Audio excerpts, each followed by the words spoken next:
Lionel,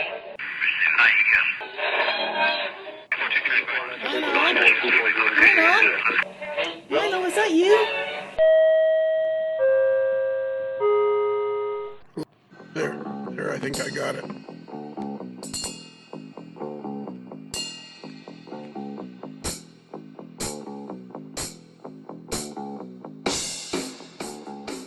David?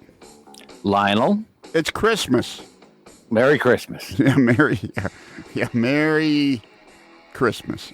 Right. Today is actually Christmas Eve. It's Thursday, December the 24th. Okay. Yeah. This is the last podcast. This is an extra this is Christmas week. So on Monday we had Christmas from the British Isles. Right. Then Tuesday we had the 3-hour and 20-minute Christmas party with 22 people. Right. With a lot of scenery tips.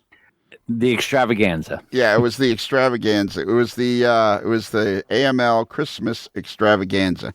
And then I had talked to Dave Abeles, thinking I was gonna, you know how I do. I end up accumulating way too much recordings. And somewhere in there, I had talked to Dave Abeles. Right. And said, oh, okay, I'll just plug this in somewhere. Well, when I talked to the British Isle guys, they just went, that Peter Borchert guy just goes on and on and on. And did you know Gordy's going to be the president of the NMRA? We can only hope. We can only hope. We're doing everything we can.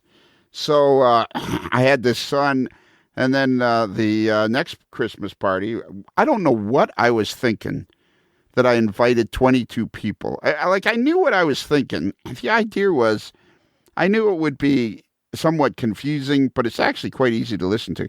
But I knew it would be somewhat overwhelming.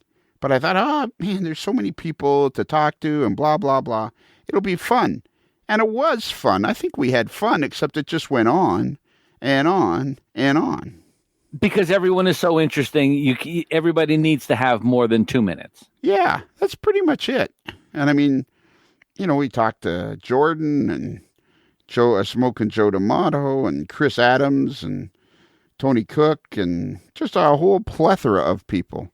Scott Thornton was there. Ken Ziska. I thought he said it was like Fresca. Zeska, okay. Yeah. He basically ruined the entire show, but that's neither here nor there. It depends on how you look at it. Yeah, exactly. And then, of course, there was that Neil Erickson guy. Right. Or Eric Nielsen. Hey, did you hear today they had a volcano exploded on the Big Island? Really? Yeah. Actually, there was a 4.7 earthquake in Hilo, so I hope that Neil is okay, because as much as he can irritate the living kahunas out of me, we in reality, we just hope that he's okay. Absolutely. We need to look after our own. We do need to look after our own. And there was a whole bunch of other people there, and then a bunch of regulars. So we did that. But then I had this 12-minute recording of Dave Abeles left over. Okay. And then I saw Michelle Kempema on one of our virtual chats, and she says, oh, I didn't get on that. And I said, well, I'll record something with you. And I'd sent her an AML headset. So then I recorded like 28 minutes with her, and that was fun. And she ends the show really cool. It's going to be a very unusual ending for considering it's a standard podcast. It does not end the way they normally do. And very Christmassy. She does a very Christmassy job. Okay. And then I had sent Tracy Boyd, the official flight attendant of the AML network, I had sent her a headset. And she says to me, when am I going to get to use it? Can I be on the Christmas thing? And I'm like, sure. So I talked to her, and unfortunately I talked to her, and she basically just plugged the thing in, and away it went. Okay. Isn't that the way it's supposed to work? It's the way it's supposed to work, but some people struggle with it. And she plugged it into her iPad. Okay. And it was like beautiful audio sound. And I'm like, oh, my God. And she had actually quite a bit of interesting stuff to tell us and about her life. And she's gone to see some Christmas displays, and she's bought an N-scale Percy from Thomas the Tank Engine with the troublesome truck. So it was fun talking to her. Okay. So we got Dave, Uncle Dave. We have Tracy, the official flight attendant of the AML network. Right. And then we have Michelle Kempema of the Colorado Model Railroad Museum. And she said to me, she actually made a real effort to talk slow so that I could understand her. Okay. And she was great too. She used the headset, and she was great too. So now we ended up. I think we probably got over an hour. So is she the official museum curator of the AML network? I think you're right. Yeah. I think that's exactly what she is. Michelle Kempema, the official museum curator of the AML network. Perfect. Sounds great. All right. You know what to do. Subway chime, go. So look at that. Uncle Dave just walked into the studio. Hey, it's good to be back, everybody. Yeah. How's everybody doing? It's Uncle Dave. Hey, Uncle Dave, when Christmas comes, like, does your wife do all the Christmas shopping? My wife she loves giving gifts. So yeah, she handles a good chunk of the Christmas shopping for sure.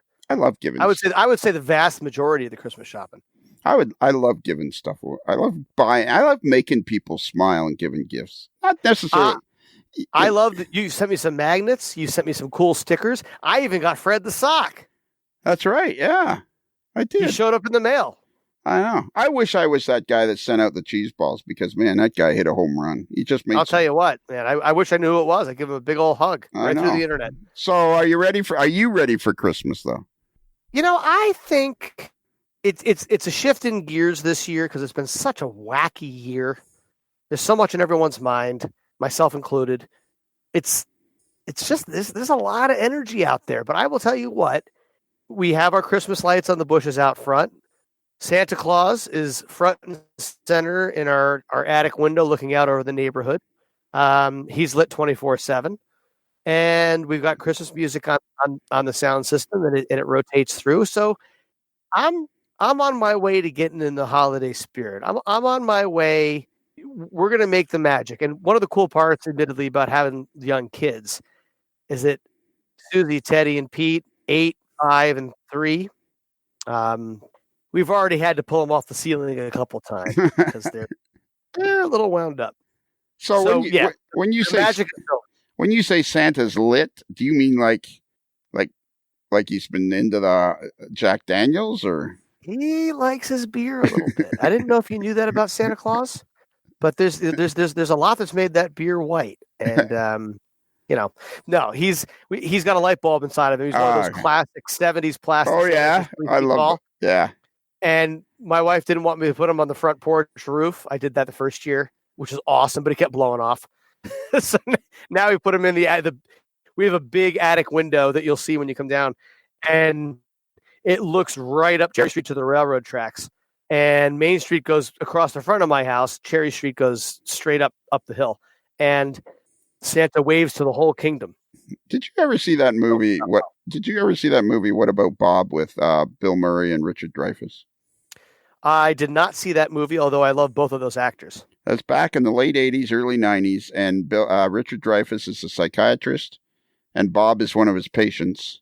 And somehow Bob ends up on vacation or finds out where they're going on vacation, and Bob, of course, kind of needs a psychiatrist. So he ends up at the same place.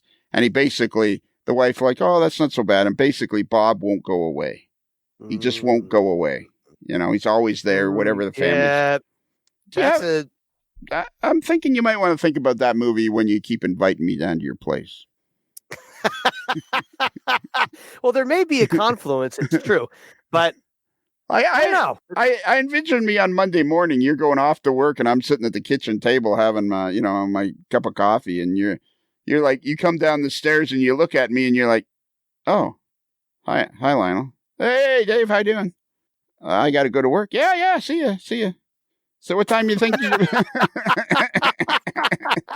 Well, I'll warn Kristen, but I think Kristen has enjoyed a number of the podcasts herself, and at least in pieces and bits and starts, as much as a mom of 3 who loves her kids can. But that being said, My kids would think you're a hoot. I think we'd have a lot of fun. So you're welcome to have breakfast with a couple of days. You're also just going to have to put up with the complete and utter chaos that is the Abeles household these days. Yeah. And what's the As youngest? long as you don't mind chaos, you're welcome. Yeah, the youngest one's name is Teddy. That's Pete. That's Pete, my son's name. Yeah, Teddy's in the middle, right? Pete is our third, and he's your son. Yeah.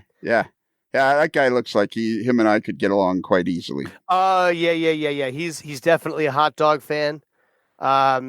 He can probably eat twice his weight in cheese balls, and he's the kind of guy that eats the meat first, if you know what I mean. I envision you. This is a bugaboo of mine at Christmas. You do your stockings first. Do you have stockings at your place? We have stockings, and we do stockings first. And then and everybody takes a turn. Like we always did it in an organized fashion of everybody. It's not just this mass of everybody's ripping open their stockings. It's like everybody reaches in and pulls something out, and then you move on to the next person. Do you guys do that, or is it just kind of mass chaos? It's a little bit in the middle. The kids would just do mass chaos, and we allow a little bit of that when it comes to the actual presents. The stockings are a little bit more. People are paying attention to whatever's going on, but my wife and I are the two extremes. I was raised in a chaos household, and my wife was raised in everybody sat and organized, watched each other open presents. Yeah, that's where I'm at. The Abeles are a little. There's a little wildness. The Christmas magic, and this is it's funny. With little kids. Susie's 8. She's starting to, she gets the questions at school, and she goes home and she's, Dad, are you just in league with Santa Claus? Is he not real? I said, Susie, look, Christmas is about magic. It's about a spirit of giving, of community, of coming together, of focusing on what we have in common. Christmas is like the best operating session you've ever been to, where everybody brings something and everybody goes home happy. And if you want to believe that there's a guy in a white suit or a red suit with a white beard that comes down the chimney, which is just to our oil burner here in the basement, if you want to believe that that's Christmas and you're in with both feet, it's wonderful. I'm here to tell you that Mom and Dad always work with Santa Claus. Of course, we're involved with presents. When you guys go to bed, of course we wrap presents. And I was telling, Teddy and Pete at the same time. I said, but you guys, if you think that when we go to bed that there's not magic that comes into our house and makes it special for everybody, well, then you're not paying attention. There is a magic to Christmas. That is a fact. And we are all here. If you want to believe in magic, Christmas is for you. Come on. Jump in with it's like a good operating session. If you come down and heckle people for talking on the radio because they're right next to you, well, of course that's not fun. Oh, well, why don't you just lift the car up and put it over on that track? Why do you have to go all the way out there and bring it back? I mean, that's stupid. Well, yeah, you're not going to have fun at an operating session, buddy. That's not how it works. You have to believe. So believe. Exactly. You got to believe in the magic of the universe. The magic of the universe is what's created this podcast and all these friendships. It's the magic of the universe. It's that one element that none of us have any control over. And thank God for that, because we're all too grounded to really understand what the magic is. The best part about and you talk about it, you've talked about it for years. You and Bruce and everybody that goes to Springfield, to the Big E, as it's known down here in New Jersey, the Big Expo. Look, that's magic. Not the show itself, but the atmosphere when you walk in and you know that for a few hours you are at the center of the model railroading universe. There is no one in the hobby that doesn't know what that is, unless they're just a rookie beginner and they're going to find out about it quickly. It's that special. Well, that's what Christmas can be. That's what Christmas should be. It's not about presents. It's not about getting, right? No, it's about the wind and the rain and the water. It's about giving and community and coming together. These are universal human truths that we can all share on Christmas. And look, it's all there. It's all there every time. All you have to do is open yourself up to it. Do you have any New Year, Christmas Eve traditions? Christmas Eve has always been sort of a moving target for us. We sometimes, we used to take the kids to church on Christmas Eve. Back in the day when I was a teenager, and we would go to the mass on Christmas morning. So Christmas Eve was spent with some local neighbors that would do things. We'd have a supper. But so Christmas Eve these days is, we usually go to church and then we'll come home and there's an expectation of, there's that atmosphere of a couple little appetizers and then the kids will head up to bed. And then Chris, which is always a bowl of laughs. I mean, yeah, we're going to need tranquilizers this year. Yeah, exactly. I pay money to see that. What's your favorite?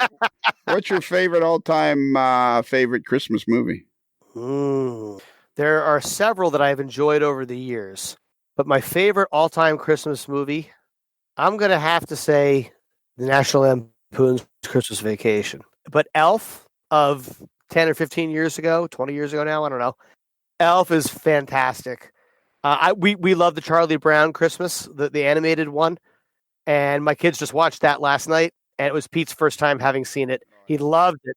We'll love watching Snoopy do his thing. So, and there's so much good, and that's, again, we can all find something. It's everybody can find something about it. And again, look, I was raised Catholic, but my dad's Jewish, so.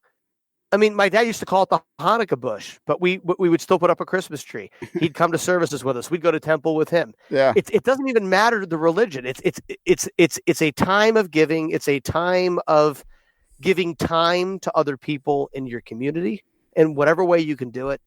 There is a moment of peace in Christmas for everybody.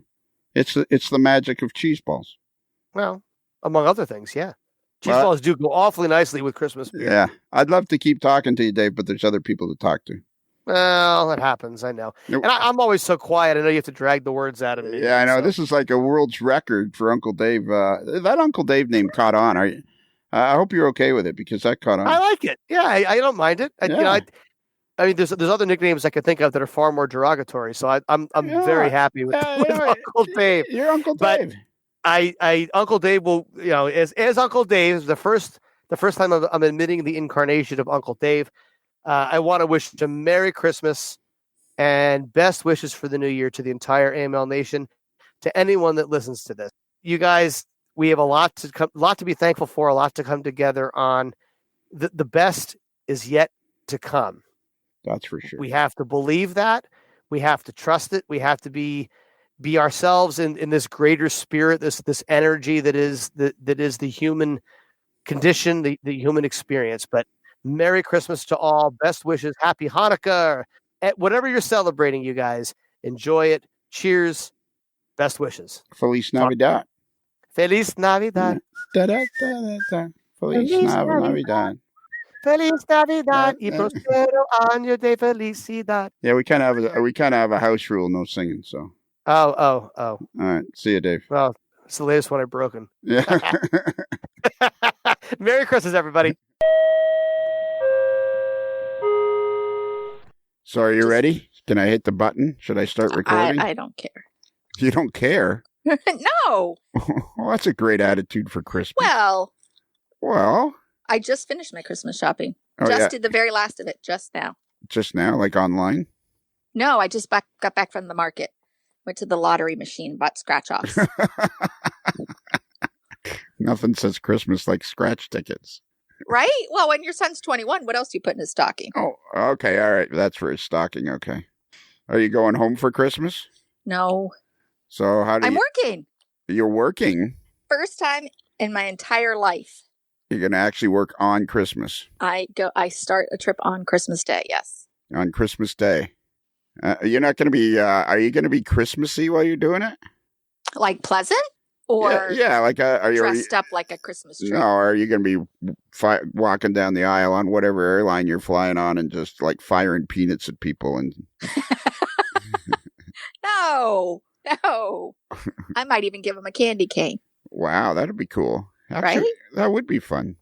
Do they give you anything special to give out? Not this year. Why is this year different from any other year? Well, because it's a COVID year. So minimal contact. Minimal contact. Yeah, I know. Anyways, I hit the button about a minute and 30 seconds ago, so people have been enjoying your. So what's this show? This show that you're on. So we had a Christmas from the British Isles on Monday. Okay. And then I listened to most of that today. Oh, did you? Yeah, I was at the gym this morning. How was it? It's good. Is it really? Yeah. All right. You say so. Except for Die Hard is not a Christmas movie, but it comes up on every list as a Christmas movie. I know. I don't get that. I don't either. Well, I don't either. That's like White Christmas. I get it that it's called White Christmas, but you have to watch like the entire movie, and then at the end there's a song about White Christmas, and that's it. You know, you're right. I just watched that for the first time ever last week, and you're right. So like, and it's everybody's favorite Christmas movie, and I'm thinking, well, that was just like an afterthought. Yeah. You know, it's like at the end, the guy that wrote it, or they were going to release it in the summer, then it got pushed back, so then it was going to be released in December, the first week of December, and they're going, oh, we better add a Christmas scene to it. You're right. Or were they traveling home for Christmas? I don't know. I don't remember. No, it was just the end of the war. It's not a favorite of mine. If I had to choose a favorite, mine would be either Miracle on 34th Street or It's a Wonderful Life. Oh, have you seen Tim Allen's Santa Claus the movie? No. Those are good because it's Tim Allen's sarcastic humor, right? And it's Christmas. You would enjoy those. He picks on his ex-wife's new husband all through the movie. It's hilarious. Why do you think I like picking on people or something? No. But his comments are funny. Oh, okay. You would appreciate them. What are they called? Sense of humor. Santa Claus the movie. Okay. I think there's 1, 2, maybe even 3. What's the one with? I think it was. So anyways, we did the Christmas in the British Isles, and then the next day it's the Christmas special, and we had 22 people on it, and it goes for 3 hours and 20 minutes. Oh my! Is that tomorrow's? Yeah. Is that Patreon or just on That's the Patreon one. And then the podcast you're on is extra special because it comes out on Christmas Eve. Oh. And it's Dave Abeles, and then you, and then Michelle Kempema. So we should tell everybody who you are. I have to follow Dave? Yeah, you got to follow. It's like following. That's not fair. It's like following a banjo player at the state fair. He should be the grand finale. No, Michelle did really good. She was awesome. So this is the person we are talking to right now is Tracy Boyd, who is the official flight attendant of the AML network, and it's her first time ever using her official AML headset. And wait till you hear how good you sound. Can you hear me okay? Yeah, I can hear perfectly fine. How about if I push it? Yeah. Okay. It sounds like you're on the other side of the room. All right, perfect. Just got it. We didn't do an audio check. I was so excited to have Tracy on her headset, so I didn't even bother doing a and it took me 4 minutes to introduce you. So it's Dave, then you, and then Michelle. And it's the Christmas Eve. It's like this, the last people they're going to hear. So we've all told there was 22 people on the Christmas special. There was 4 people on so that's 26. So you three is 29.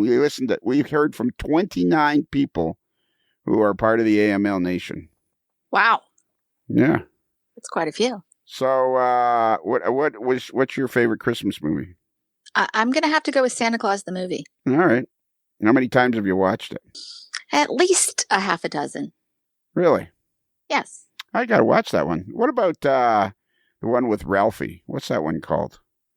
Is that the Darren McGavin and it takes place in Cleveland, Ohio. Yeah. I forget what that one's called. A Christmas Story. A Christmas Story. I saw that for the first time in the theaters a couple of years ago, and I always avoided it like the plague, and then I saw it in the theaters, and it was like really good, and I'm thinking, well, why haven't I seen this one before?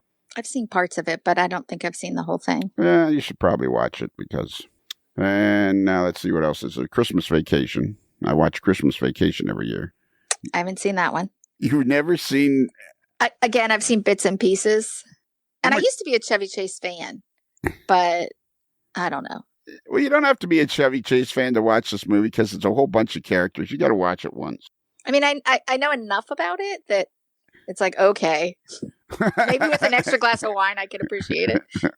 So let's tell everybody what's been happening in your life. It's been quite the month of December for you.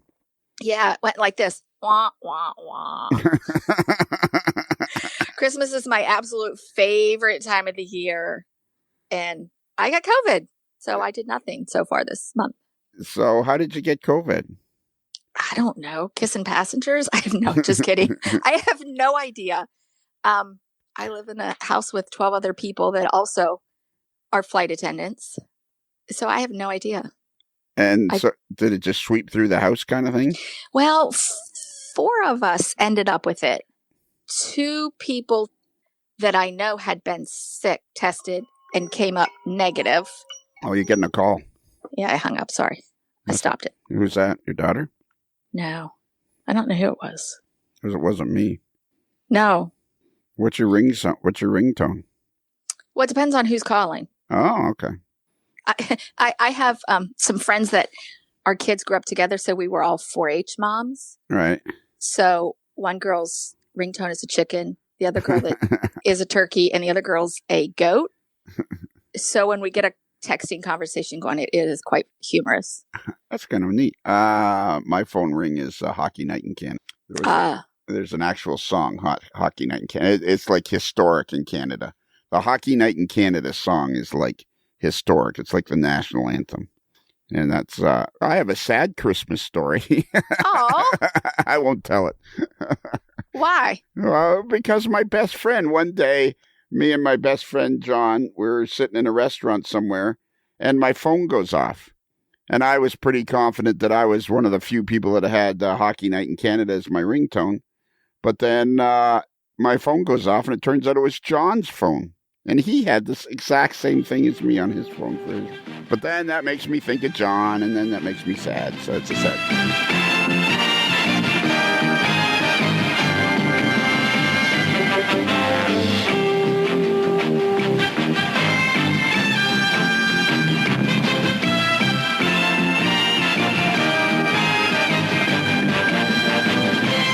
So anyways, is that what happens? You go up and down the aisles and you're firing peanuts at people and saying, Merry Christmas, buckle up. Yeah, that's exactly what I do. Well, I don't know. I've never worked on Christmas. It would be perfect to be working on Christmas with your attitude, your spirit and everything. Yeah. Where are you going? I end up in Indianapolis. I do 3 legs. I forget how I get there. But I end up in Indianapolis, Indiana for Christmas. Yeah. I'm going to pack my own food because there won't be anything open there. No, there won't be. So you got COVID. And were you really sick? No, I was very lucky. I had a headache that I really thought my head was going to explode. I didn't, I don't get headaches ever. And I was like, wow, can your head really explode from this? But no, I was very lucky. I never did ever have a fever. And since the beginning of COVID, we take our temperatures all the time. Right. At the crash pad, just, precautionary. Yeah. I don't know.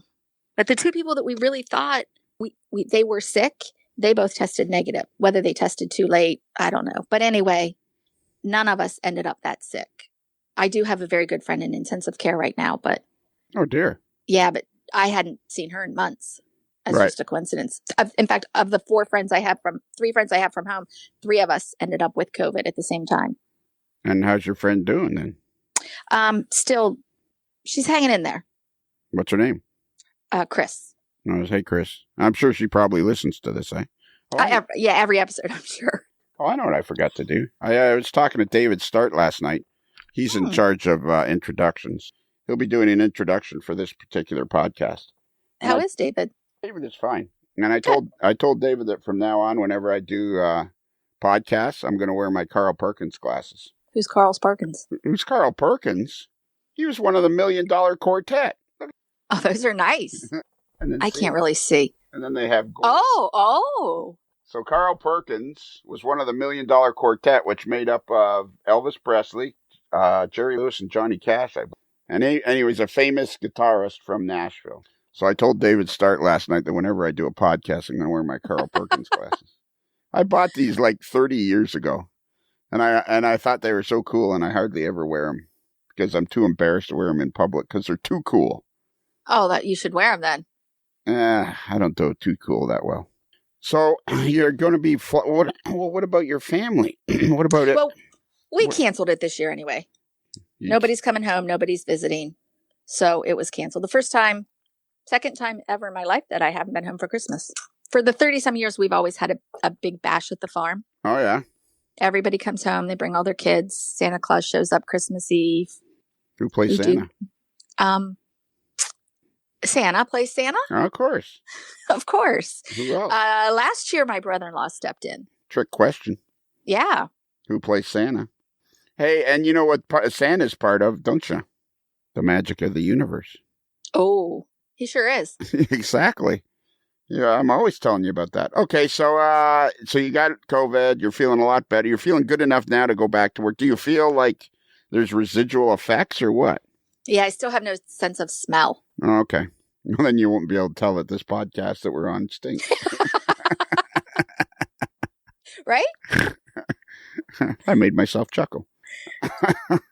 So anyways, where we go? Oh yeah, I wanted to talk to you about, you got Percy, an N-scale Percy. Yeah. I was, Bachman has it. Where did I get it from? Oh, Star Hobby. And I was just kind of wandering around. I was like, oh, does this stuff come in N scale? And he said, it just came in that day. And what is? And I didn't even think about it. And I snagged him off the shelf and brought him home. And it would run on my system right now I have the proto throttle running. So it's not DC. It's DCC ready, but it's not DCC. You don't have a proto throttle. You mean? Yeah, whatever I have. You have the NCE system. Thank you. Anyway, so I'm sending it to a guy and he's going to fix it up for me. Now, how did you Won't that be fun? It will be, and it looks so cute. And how did you find this guy? Oh, it's the only hobby shop left in the area that's open. Really? He's down. Yeah, he's right next to the Bay Bridge, Chesapeake Bay Bridge. Right. It used to be MB Climbs and Star Hobby. I'm about equal distance from both of them when I'm at my crash pad. Right. So I always used to go up to MB Climbs because there's more shopping up that way. Yeah. So they closed their retail store last Halloween. Yeah, Halloween. And so I just, when I'm on my way to Rivers or going that way, or if I want something. And since I've been modeling for the last couple of weeks, I was out of supplies. So I needed some more grass and stuff. So I ran down there and he had them and I snagged them off the shelf.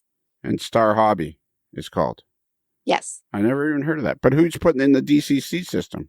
Shucks. A guy in Orlando, Florida. I just posted on the friends page.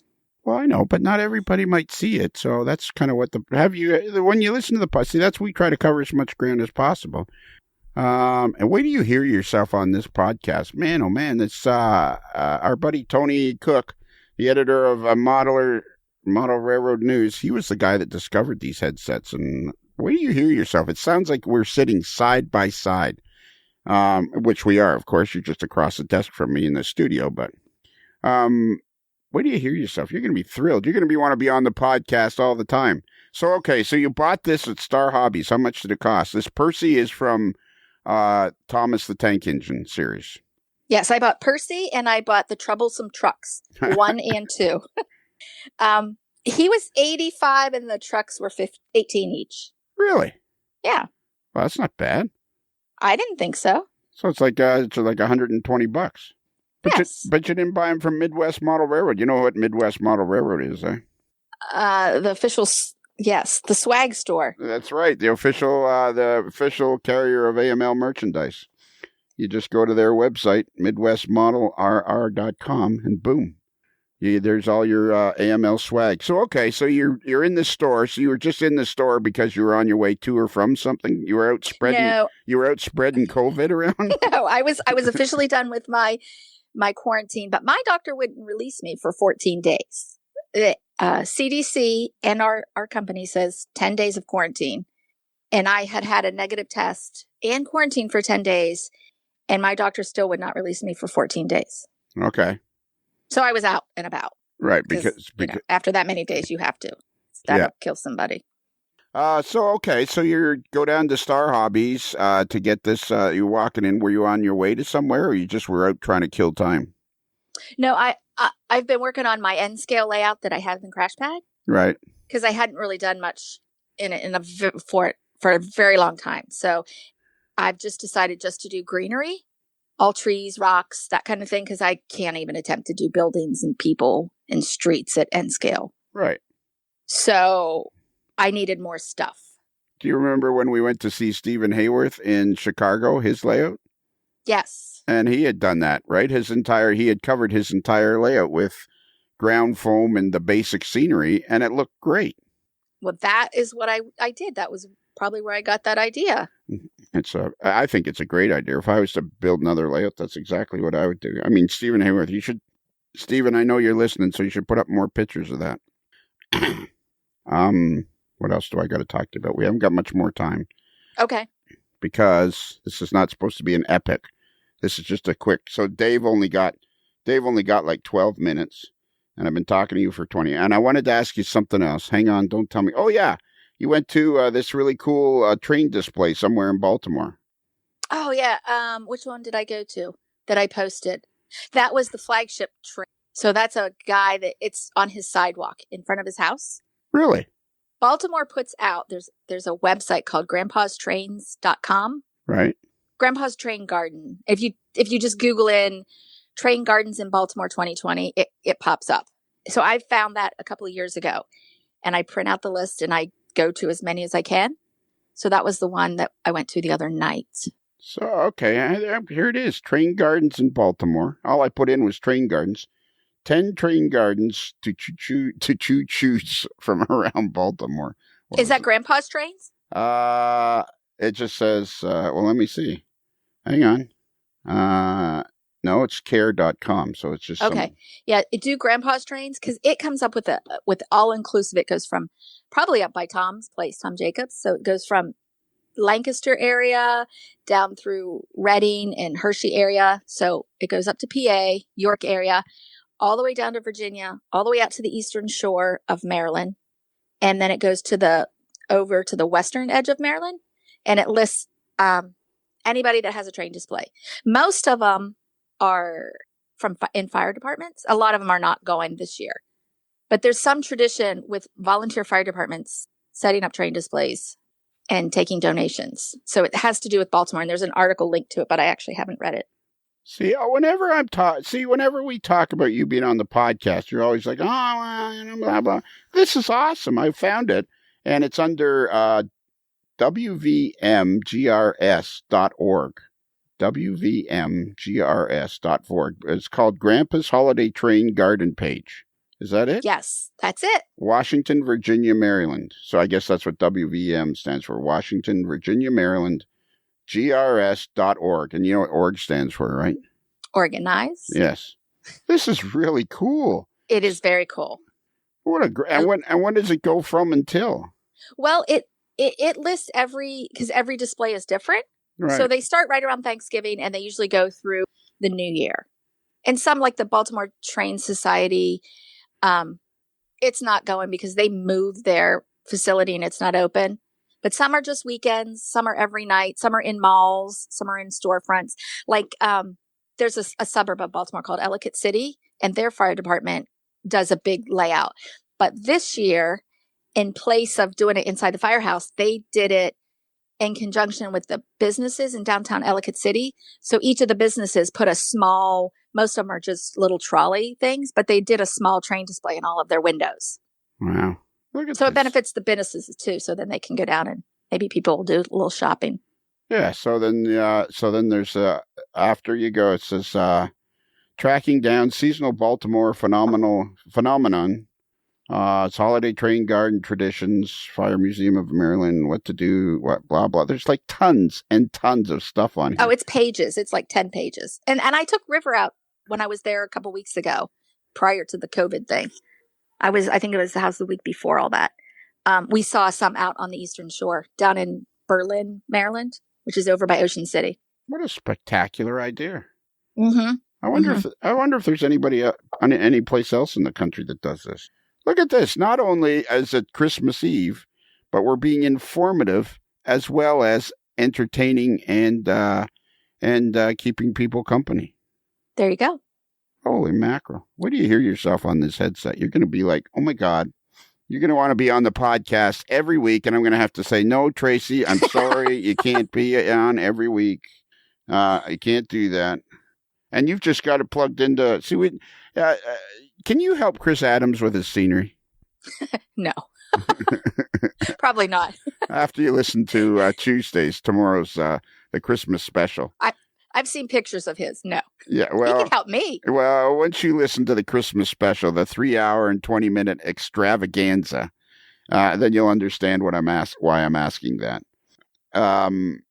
And also today, I asked William Sampson, Bill. His name's William Sampson, who lives out there in Minneapolis, who is the official graphic designer of the AML network.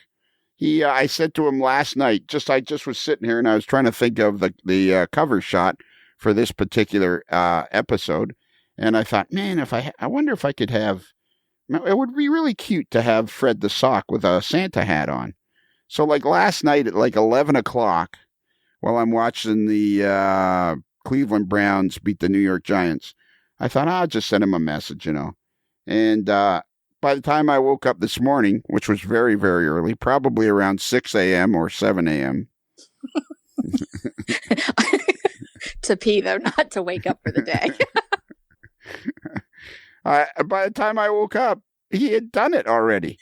Nice. And so there's two the Christmassy Fred the Socks. Man, this thing here is, see that? Look at that. This podcast is, and I'm getting ready. I'm thinking, oh my God, this podcast is like the worst idea I ever had. Because every time I start, this year, around Christmas, I bit off more than I could chew.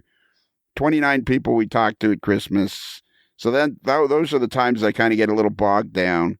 And just as I'm talking to you, it's like, look at this. Boom.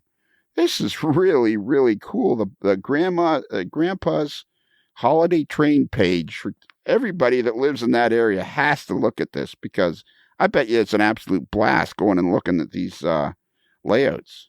I have yet to get through every one every year. Yeah, like there's the Abeles Volunteer Fire Department, the Baltimore and Ohio Railroad Museum. I've been there, by the way. Baltimore City Fire Department, Baltimore Society of Model Engineers, Baltimore Streetcar Museum, Cantonsville Historical Society, German Christmas Market, Clayville Railroads, Dundalk something or other Neck Historic. Oh, that's my favorite. Oh, what? Not that one. The Dundalk Fire Department. Oh, yeah? Yeah. Why is that? It's just, I like it. Okay. It's just a really cool one. Like some of them are probably really extravagant, eh? Like really. Well, they're, yeah. And it's all of them include something about Baltimore, and they all have scavenger hunts. Last year I won 2 train sets going to one. Really? Yeah. The Highland Town Volunteer Fire Department. Like train sets, like as in legitimate train sets? Yeah, I won a Lionel Polar Express and a Lionel. I won 2 Polar Express. No, Harry Potter. I won a Harry Potter and a Polar Express.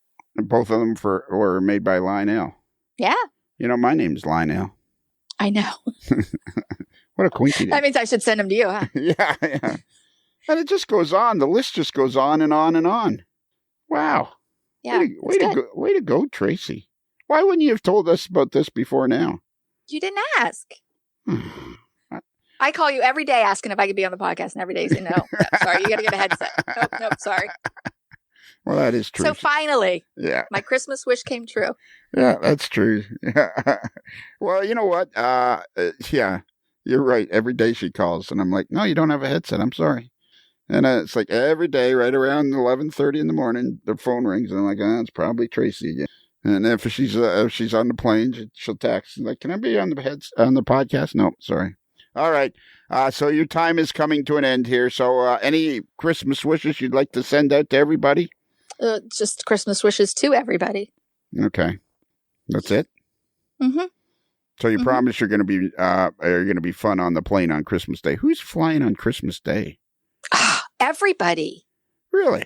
Yeah, I was looking at the loads because there's, we can switch with trips within the company, and I was kind of looking around thinking if there was a better trip, and all out, everything's full. Really? Yeah. And that's the way you refer to the planes as what a load. Yeah, they're full loads, which I was surprised. Usually Christmas Day is a good day to non-rev because there's going to be empty seats, but not this year. They must have ran a special. Yeah, must have ran a special. What's your favorite Christmas expression? I don't have one. Okay. Is there such a thing? Well, mine is from Christmas Vacation. Eddie, if I woke up tomorrow with my head sewn to the carpet, I wouldn't be more surprised than I am right now. I'm going to have to watch it. Yeah, you are. Okay. Take us out of here with some sort of Christmassy something or other. Oh, I'm not creative. Okay. I can't. Yeah. All right. How about this? Just say, okay, next up is Michelle. Next up is Michelle. Yeah, you know Michelle Kempema. You've met her. I do. She's like you. Is her museum back open? She's having Christmas Day, and 25 people at a time can come in. Oh, nice. Yeah, so there's something going on there. But their capacity is 252, not 250, not 255, 252 by the fire department. That's the fire marshals. That's how many people they can have, but not during COVID. Just 25. Oh, okay. Well, I guess that's it. 30 minutes. 30 minutes we killed. Sorry. Yikes. That's great. People love it. All right. Okay. See ya. Bye. Michelle? Yeah. It's me, Lionel. Hi, Lionel. How are you today? Fine. How are you today? I'm good. It's like a couple of days before Christmas. Yeah, I'm excited. It finally feels like Christmas to me. Yeah. So I'm gonna tell everybody what I just did. I finally got a hold of Michelle, and then she started talking, and Michelle always has lots to say. So they said, "Just stop, Michelle," and then I hit the button, and now we're recording it. Oh, okay. Because we might as well you know what? The thing about you and I is we want everybody to be included in the fun. Yeah, true. So we might as well just hit the button and start talking. Yeah, probably true too. So you started to say to me, there's trains running in the background. Yeah, well, I have a volunteer here who's getting the trains ready. We get to open this weekend. And so he came in to work on our computer-operated trains. And we're actually recording this on like December, what's to say, the 17th or something? 17th? Yeah, this is December 17th. So this is a special. So on Monday, let's see, I'm going to get my calendar out here. Move your microphone about 1/64th of an inch away from your nose there. You have a lovely nose, but I can hear it. Is that better? That's perfect. Okay. It's my first time using your headphones. I know. It's your first time using the official AML headset. Yeah. And I wanted to get you one so that we could so that I could understand you better. Because you are so full of everything. I think that there's something magical about them because if you've noticed, I put them on and I'm speaking slower. I know. Well, that's because you're talking to Lionel. I think you did something to them. Yeah, that too, and plus, you know that you're talking. I can only take in so much in a 60-second period. There's only so much, Michelle, I can handle at one 60-second frame. That's true. Well, you have so much to say, and I don't want people to miss it because you do so much cool stuff. So right now, today is December the 17th, but we're going to publish this. You and Dave Abeles are going to be on the same little show, and it's going to be on Christmas Eve. Oh, that's so sweet. I love Christmas Eve. It's a great day. Yeah, so people are listening to you on Christmas Eve. So, and I thought, who more Christmassy than the last voice people are going to hear, the last guest in 2020 before Christmas that people are going to hear is our very own Michelle Kempema out there in the Colorado Model Railroad Museum. Well, Merry Christmas, everybody. I love Christmas. It's about joy. It's like my favorite time of the year. So I'm so glad I get to do this. Thank you. And do you decorate your house up like crazy? I'm not totally crazy, but I do decorate a lot. And outside too. Yeah. What's your favorite Christmas movie? All-time favorite Christmas movie? White Christmas with Bing Crosby. Oh, yeah? And the crazy thing about that is there's not much Christmas in it. I know, but I just love the music, and it just reminds me of Christmas, even if it's not as Christmassy as some. I know. It's a very popular Christmas movie. Do you have a favorite Christmas carol? Oh, I love them all. I love all of them. I can't wait to start Christmas music. I drive everybody in my home crazy because every morning I like pop on the Christmas music on the speaker for everyone to share with me. And then here at the museum, I always play the Christmas music over the loudspeaker through the museum for everyone to share with me. So last week, so the weekend before Christmas, how about like on Christmas weekend? Are you going to have the museum open then? Yeah, we get to be open. Well, at this point, we will have been open last weekend. We're open Christmas Eve. It's something I started years ago because Christmas Eve is the longest day of the year for most kids. I mean, really, it's such a long day waiting for Christmas. And so we're open from 10 to 2 just to help have something to do that day. So it's always been super popular and usually sells out tickets for it. I don't know what will happen this year, but we're going to do it. We're going to be open Christmas Eve in the morning. So when people are hearing this, we will have just been open. So on a regular Christmas Eve, how many tickets would you sell? Usually about 300. Okay, and yeah, you have to keep a limit on the capacity because if in that. Yep. This year I get 25 lucky people. Really? That's it? At any time. So we're going to sell 10 tickets every half hour and spread them out. Oh, okay. 25 people can be in the place at a time. Yes, but it's still worth it just because it's Christmas. Well, sure. And how much does the ticket cost? $10 for adults and $5 for kids. No, that's okay. And so on a regular Christmas Eve, that's a decent income for the museum in one day, eh? Yeah, typically during what I call the 2 weeks of Christmas, which is the weekend before Christmas through the weekend after New Year's, we usually see about 2,000 to 2,500 people. Do you have I'm sorry, I cut you off. No. Oh, no, it's okay. I was going to say that's a normal year. This year, we're just happy to have 25 people if that's what we get. Exactly. So on a normal year, do you have a capacity limit? We can have 252 people in this building with our fire code. 252? Yeah, that's the fire code number. I love how it's random. 252. Two, yeah. So I could sneak you in that 2 after 250. So I bet you guys just have a ball there at Christmas time. we do. I love Christmas, and we can turn our lights down and bring up moonlight, and then I play the Christmas music, and we have these like lanterns and Christmas trees that we put out all over to kind of light the room up. And I have a giant joy, the word joy, like a giant J, a giant O, and a giant Y.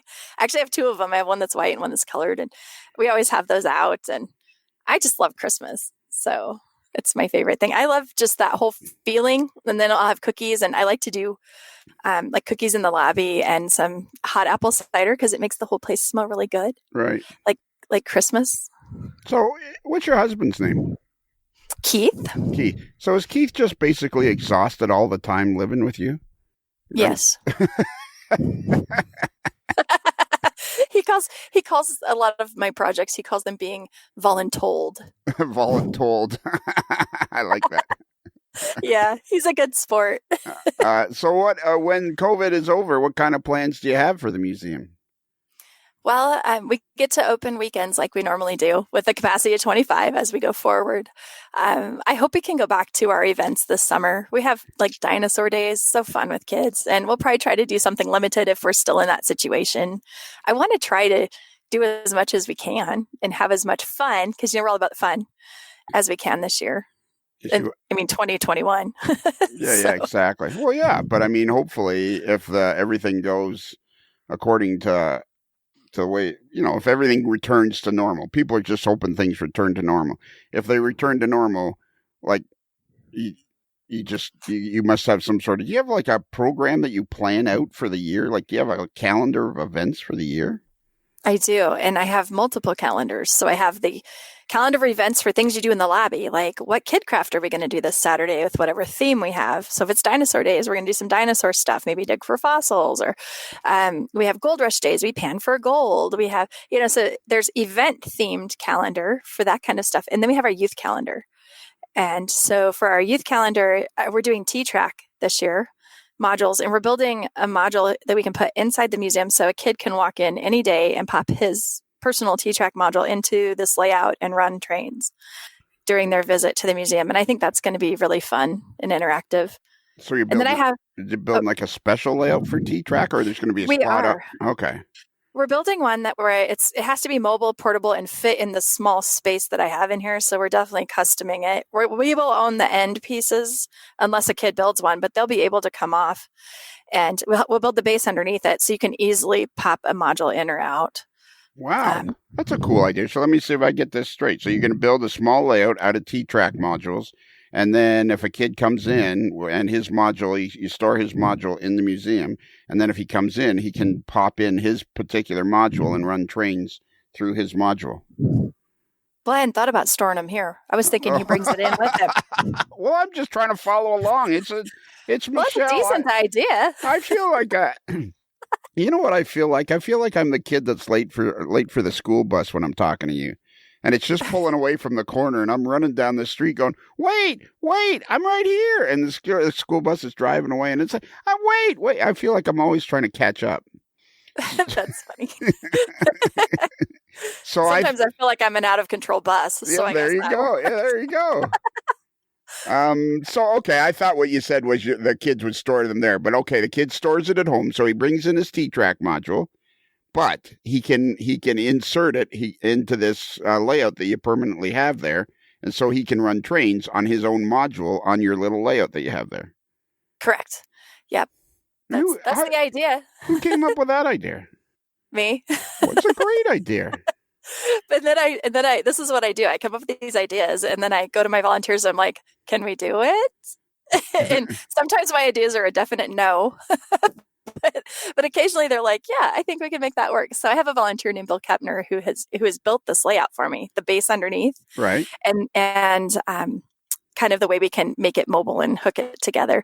And we want it to honestly, and I know this isn't going to look great, but it has purpose. We're going to put it on a 6-foot folding table sometimes to show people you can do this at home. Okay. So it's going to be, when it's on the wall at the museum, it'll look really nice. But when we take it out, we are going to use it on normal tables that people would have so for it to show, it's going to be on a table like, hey mom, you could do this at home. If your kid makes enough modules to build their own, you can store it in a closet stacked on top of each other and just pull it out sometimes. So it's not, so the mom doesn't go, oh, I have to have the 4x8 sheet of plywood in my living room forever. So we're trying to make it accessible and easy for our parents. Okay. It's real estate in the home, Real estate in the home, yeah. You said on the wall. Where is it going to be on the wall? We have our children's layout on that east wall, and we had play tables, but I think it's going to be quite a while before we get to bring those back. So we're going to and we had chairs, but who needs to sit? We don't need chairs right there. But we are going to take those that big bench we have out, and it's going to go between the signals and the children's layout on the wall. I have about 5 feet of depth at each end and 3 feet in the middle and 14 feet long that I can work with. So when you say on the wall, you mean beside the wall? Yeah. Oh yeah. Sorry. That's confusing. Welcome to Talking to Michelle. The other thing about it, though, is that we do have to populate the T-Track on the back side of some sort of centerpiece. And so our public is really only going to see one side of that until we take it out to a show or something. So we do have to, so the back, so imagine it, 3 feet deep, you got your T-Tracks on each side with some sort of a little divider down the center. Right. But because it's pushed up against a wall, I'll say it that way, we will have museum T-Track in the back there. Okay. So do a lot of the members just kind of walk around in a daze when you're talking to them, or? Yeah, they kind of glaze over sometimes. and then Steve Palmer, my railroad manager, he came up with a giant no button that he can just press that goes no. Okay, I have a really hard question for both of us because I'm not sure I can explain it properly, and I'm not sure you'll understand what my question is, but I'm going to give it a try. Okay. I think this is a perfect question for you. Do you understand what it is you're doing in the sense that you're mixing regular folks with model railroading and you're kind of creating this conglomeration? Like you seem to me like you're bringing in a lot of people into the hobby and And do you understand that, or is that sort of a plan you've had all along, is to being regular? Like you discovered the hobby because you were looking for something to do with your daughter. So you and your daughter volunteered at the museum originally, and you really knew nothing about model railroading. So now all these years later, is it you enjoy the community and you're just trying to bring more people into the community, and whatever level they land at in model railroading, you're quite happy with? Does that make sense? That totally makes sense. And that's absolutely what I've been doing. And I actually kind of filter a lot of things through my own personal experience. Like I said, real estate in the home. I'm probably not going to set up, at least at the time I came here, I would not have set up a 4x8 sheet of plywood for my daughter to build a layout on. But if she had these little 1 foot by 1 foot squares that we could stack in her closet, I'm all about that. Let's pull it out on Saturday and play with it on our dining table. And so I filter a lot of stuff through being a single mom for a while. Right. Okay.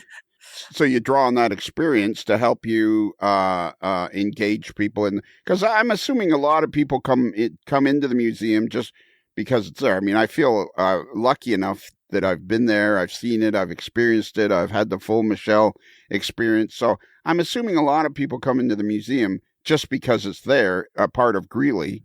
What's the population of Greeley? 110,000. Yeah, so that's a lot of people. So I'm assuming a lot of people just end up coming to the museum because they're sitting around on a Saturday going, hey, we should go down to that model railroad museum. And then when they walk in, they're probably completely blown away. Well, this is what really happens. I've paid attention over the years. So my Greeley people come when they have out-of-town guests, because they don't just come on a Saturday because they live here and there's like yard work to do or housework to do. Right. And you don't go do those fun things when you're home. But if you go, whenever you leave your hometown, you sightsee. So I get Denver people that come here on a Saturday because they want to get out of the house and do something fun. So my Greeley people I see when they have out of town guests, because they're like, oh, hey, you're coming to visit me. We should go do this thing. This is what we have. Right. Does that make sense? Yeah. So and so the families that come here, I would say the percentage of modelers that visit here versus general public is less than 25% modelers. Okay. And do you get a sense that some of the people that come that aren't modelers that end up, can you get a sense when you're talking to the people or you see the people, can you get a sense of, wow, this really has impacted this particular person and now they're probably going to go off and become a model railroader? Do you ever get that sense? We do get that. And we have a good portion of our volunteers who were not modelers before they came here. Oh, yeah? And now they are. Well, because that's cool. we're so easy to start. You can use our layout. You can come here and learn about it. We've actually had modelers that took their home layout down because they use ours, and the wife was really happy. Well, yeah, because you guys need to have. I'm going to have one criticism of the Colorado Model Railroad Museum. You guys need more photos, like kind of magazine quality photos on your website. Like I don't think there's enough of that kind of quality photo on your website. You just need a whole bunch more photos. Not magazine quality, but, kind of trackside quality. That's absolutely true. And I can work on that. Because you can do it with your phone. Yeah, and I actually have lots of great photos. And we've put out a calendar a year. I could even put calendar photos on there for the last 11 years. Perfect. I have some photographers who are just starting in the last 2 months to come in and photograph the layout for me. Some young volunteers. Yeah, so we'll have some new photos soon. Okay, and how did that come about? Facebook. Okay. You know how you like to say it connects us all.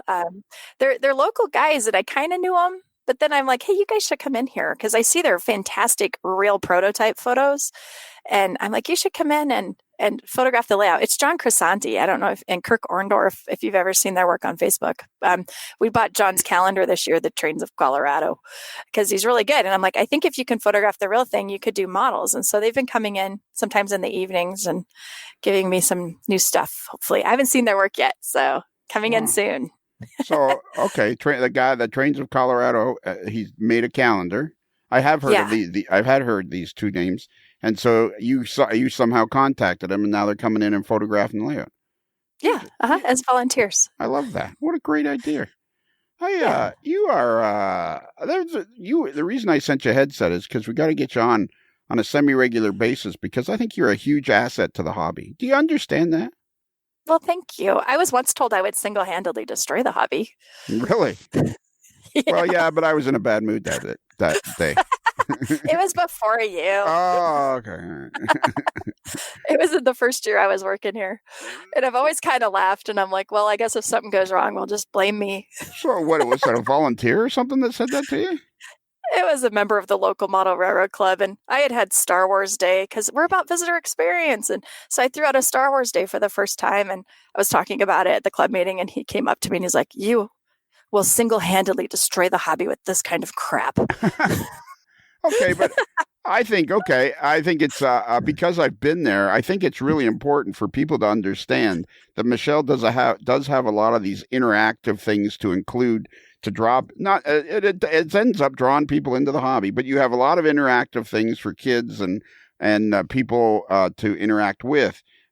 But people can't lose sight of the fact that this is in fact a high quality model railroad that is operated in a realistic way by the members of the club. It's a club, basically, sort of, isn't it? Really? I mean, you just broke my number one rule. We're not a club. You're a museum. We're a museum, and so we have volunteers who filter through a mission statement. Okay. And they come from many clubs, but we're just it's just a whole different kind of visitor experience. We're here for the visitor, right? But the guys like Derek Tucker, what's the deal with that guy? I love Dick. But those guys, they're there because of the model railroad, and okay, they're volunteers for the museum, but these guys, I mean, you have a beautiful CTC board. You have actual operating sessions. And I mean, when I talked to Derek when I was there, he just loves running that railroad in a prototypical fashion. So I think while you have the ability to interact, have all these kind of interaction things happening, I think it's really important for people to understand that the volunteers that are at the museum do operate this railroad in a prototypical fashion and have a lot of fun doing it. Yeah, you hit all the major words. It's prototypical and it's fun. And we are excellent in model railroading, and so we provide this excellent experience for people to come in and have fun. And I often have to interpret to the public, and our volunteers are great. Derek's awesome at this because of the way we're structured so that the volunteer is standing in the same space as the visitor while they're operating. Conversations happen. And I think this is why we're such a great place to visit, is because there's not only are you interacting with the trains, you're interacting with humans. And so our volunteers will talk to you. If you walk up to one, they're going to say, how are you today? Probably. And you can say, tell me about your train. And boy, will they light up and tell you about their train. Well, yeah. So, and this is something we had to grow. When we started, we were so prototypical that we didn't have anything but the prototypical trains for this layout. We're the Oregon, California, and Eastern Railroad. So we had Western Pacific, Southern Pacific, and the OC&E, and that was it. And you couldn't bring a train because why would you have a passenger train on there, Right. And then we realized we're a visitor experience place, and people came in and said, where's the steam? And I rode on the Pennsylvania Railroad, or, I rode on a passenger train one time. Where is it? And so now that our volunteers get to bring their own trains after they hit a certain number of hours, the visitor experience just really went up because now all these conversations are happening. So does that make sense? Yeah, that would be an awesome experience because I took my layout down, but of course I still have all the locomotives and cars. And how cool would it be to be able to take your own train there and make up your own train and run it across that layout? That would just be that would be a blast. Right. There is one rule. It's called the Michelle rule. And I do this to volunteers all the time. I'll walk up and I'll say, tell me about your train, because it has to have existed as that train somewhere in history. Oh. So that we don't have weird trains with like an auto rack and a passenger car and an 1800s cattle car and so it has to have been a realistic train. You can tell its story. That there is that rule. Okay, well, my layout was based on the Thomas subdivision of the Western Maryland, and they ran coal trains up and down the Thomas subdivision. So my railroad is actually freelanced, but it's based on this prototypical section of Western Maryland. So the trains that you would see would be locomotives that would be recognized in that area. What would it be? What's the word? to that area. And you know what? That's awesome because you just told me a story. Okay. And I went, I don't know anything about that. And I'm probably going to, as the visitor, ask you questions like, so that coal, what was it used for? And a conversation just happened. Okay. So I'd be okay then. You'd be okay with the freelance as long as it's kind of based on reality. I'm okay with that. Oh, okay. Well, then I might have to move to Greeley. Now, earlier you said, we'll just ask this one. I had another question too. Don't tell me, I'll think of it. But let me ask you this question. You said people from Greeley don't visit on Saturday because they got yard work and housework to do. But people from Denver will visit. Don't people in Denver have yard work and housework to do? Well, when you choose to be out for a day, I guess Greeley people could come here because they chose to be out for a day. Oh, I just thought it's not 100% of the cases. Oh, I thought maybe what you meant was people in Denver just don't bother doing their yard work, and all the houses, they're overgrown with weeds and everything. I got confused there. There are places that look like that in Denver, so. There's places that look like that everywhere. Do you have any snow there today? We do. It snowed 2 days ago, and we still have about, an inch or two on the ground. It's beautiful. Do you get does it stay snow covered during the winter, or does it come and go there? It comes and goes. It's Colorado, so it can snow this morning and be melted off this afternoon. Greeley is on the high plains. We're not actually up in the mountains. We call it the high plains. We get 350 days with the sun shining here. And so even when we have snow, it's usually gone in 2 days, unless it's a good foot or more. Yeah. And it's because it gets warm. You're right on the edge of the mountains. You're not that far from Cheyenne. How far? What is it, like an hour and a half, 2 hours from Cheyenne? No, we're 50 miles to Cheyenne and 50 miles to Denver. We're halfway. Oh, okay. And when you're out on the interstate, what's the speed limit? 75. And what are you doing? 80. All right, Michelle, we're gonna call it a day because it's just a quick one. I didn't want to bother you for too long, but I wanted you to be. You're the last person on the AML to wish everybody Merry Christmas before this is Christmas Eve, and it's your job to make everybody feel good about Christmas before we leave. And I thought you'd be perfect for this job. Thank you. Merry Christmas, everybody. I hope that you have a wonderful Christmas Eve and Christmas Day. It's my favorite time of the year. And this year, I fell in love with all you guys in the AML Nation. You're all awesome. And I wish you a Merry Christmas. And I hope everybody has joy in their hearts right now, because I'm sharing mine with you.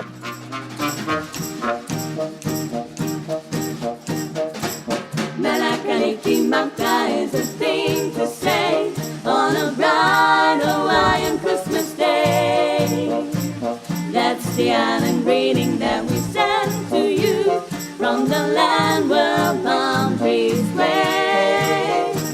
Here we know that Christmas will be green and bright, the sun to shine by day and all the stars at night. Malakaniki is a wise way to say Merry Christmas to you.